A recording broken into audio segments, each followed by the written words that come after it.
Morning viewers, welcome to consumer shorthand classes.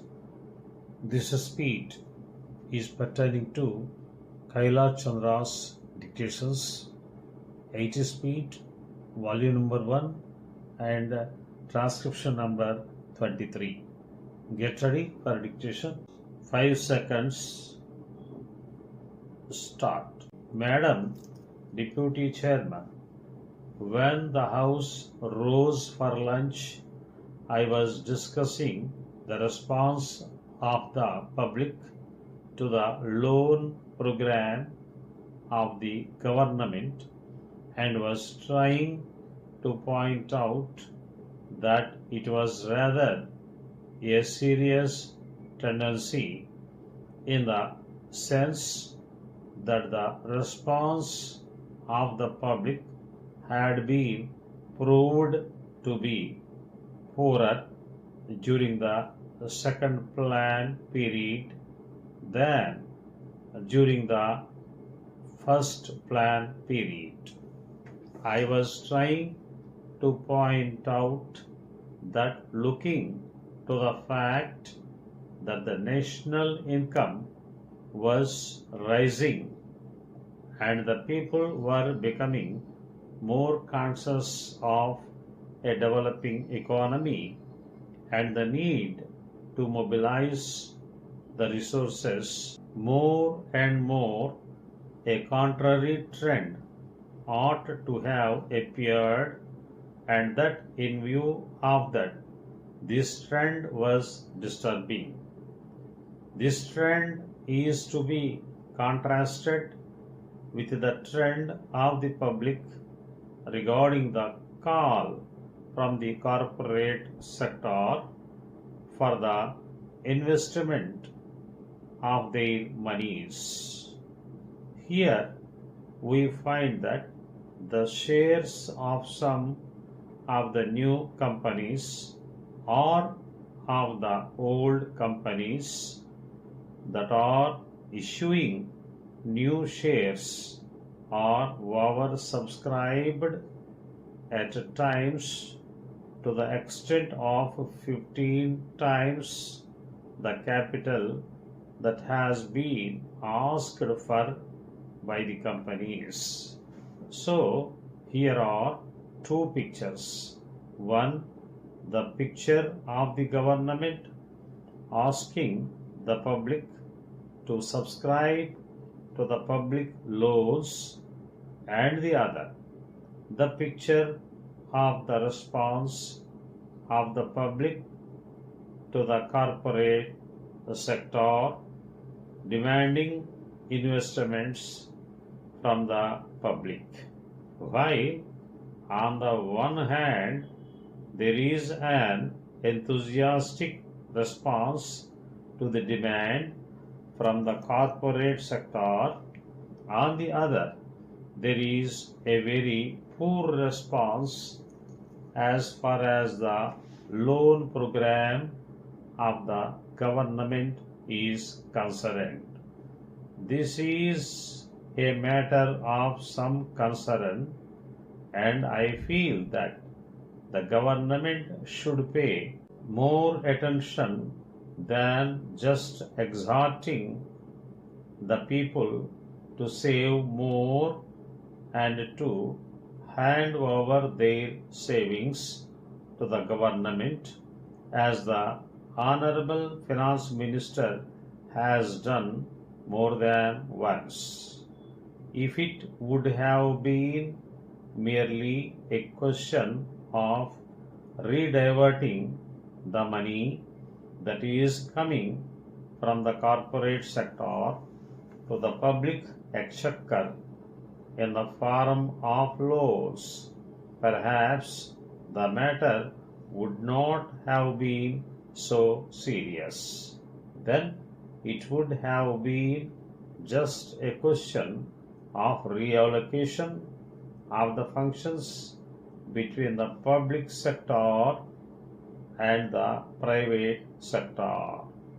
But I feel that there is a large amount of money which is just changing to some lucrative channel, and that explains why the response to the demand from the corporate sector is 15 times.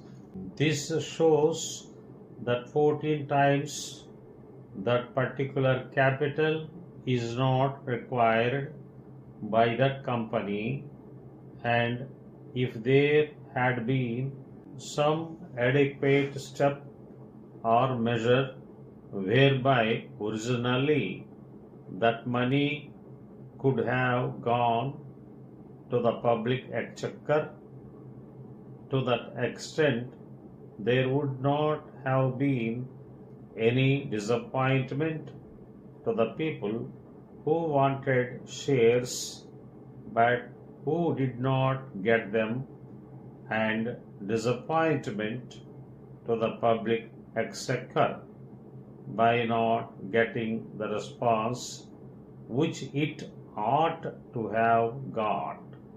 That, to my mind, leads to the question of the pattern of the rate of interest.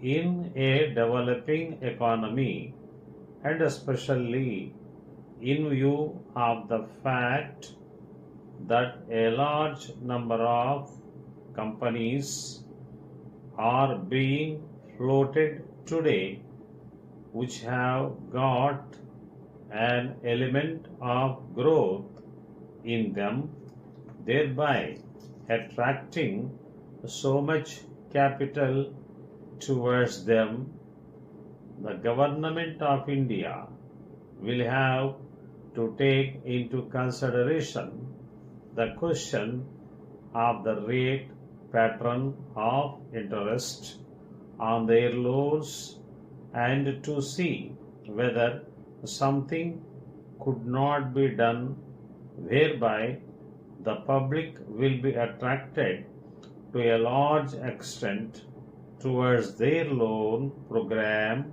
than hitherto. It has appeared in the press that the question of supply and want is being reconsidered, and that offers are sought to be made more attractive.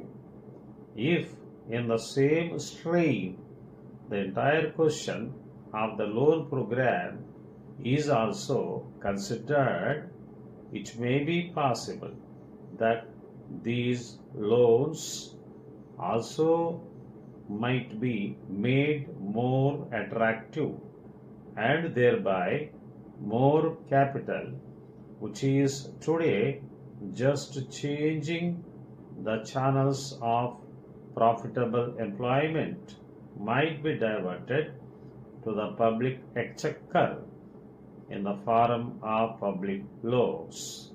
Then there is the question of the state governments performing their part which has been assigned to them during the third plan period.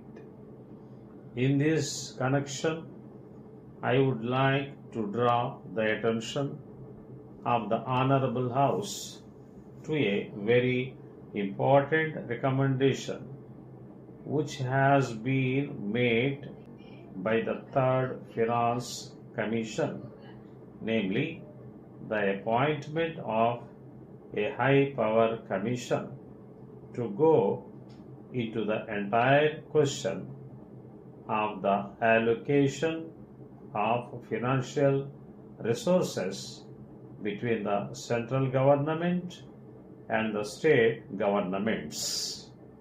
They have argued the whole case in nearly 1.5 pages in order to show why it has now become necessary that a high power commission should be appointed to go into this important question. According to the Third Finance Commission, the allocation of resources between the center and the states was made at a time when planned economic development was not visualized. When the Constitution was framed, the development of the public sector, the new responsibilities which the states were going to assume, and a planned era were not properly visualized, and it was under these conditions that these allocations were being made. That's all.